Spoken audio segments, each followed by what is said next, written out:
Dodam, men sizga mana bu 69 minglik krasavchik ko'rsatdim. Sizga xudo xolisa ma'qul bo'ladigandek bo'lib turibdi. Endi men bu videoni eng ko'rayotgan akalarimga, mana bolajonlarimiz uchun uyingizdan mazza qilib futbol o'ynaysiz o'rtoqlaringiz bilan, naryoqda trenirovka qilish uchun takoy trenajyorni joylar qilib qo'yganmiz.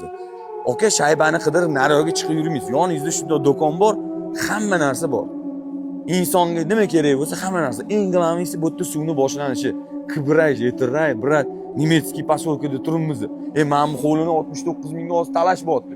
Endi men sizlarga 73 minglik hovlimizni ko'rsataman. U hovlimizni 165 kvadrat metr. Buni mana aylanib chiqdi. Endi men sizlarni hozir ma'minisiga olib kiraman, aka. Bunaqa uydan bizni 5 ta qurdi. Xudo xolasa bittasini baraka qilib yubordi o'dam. Endi qarang, ma'mini qarang. Voy dod krasavchik. 165 kvadrat metr aka. Avtomatlar mana o'rnatilgan. Bemalol mashinangizni olib kirib qo'ysangiz bo'ladi. Imantni plan bo'lgan, bu yerda tapchan qo'yasiz. Suvni boshlanishi, havoni tozaligini qarang. Bitta narsa aytaman, qishda 10 gradus buyoqda sovuqroq bo'ladi. Yozda toza havoni biri mazza qilib qibraydi yashaysiz. Nima onasi deysiz?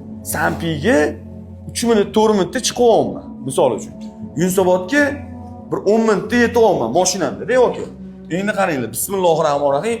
165 kvadrat metrligiga kirdi. Kirganda mana shu yerda рабочий место bo'lyapti.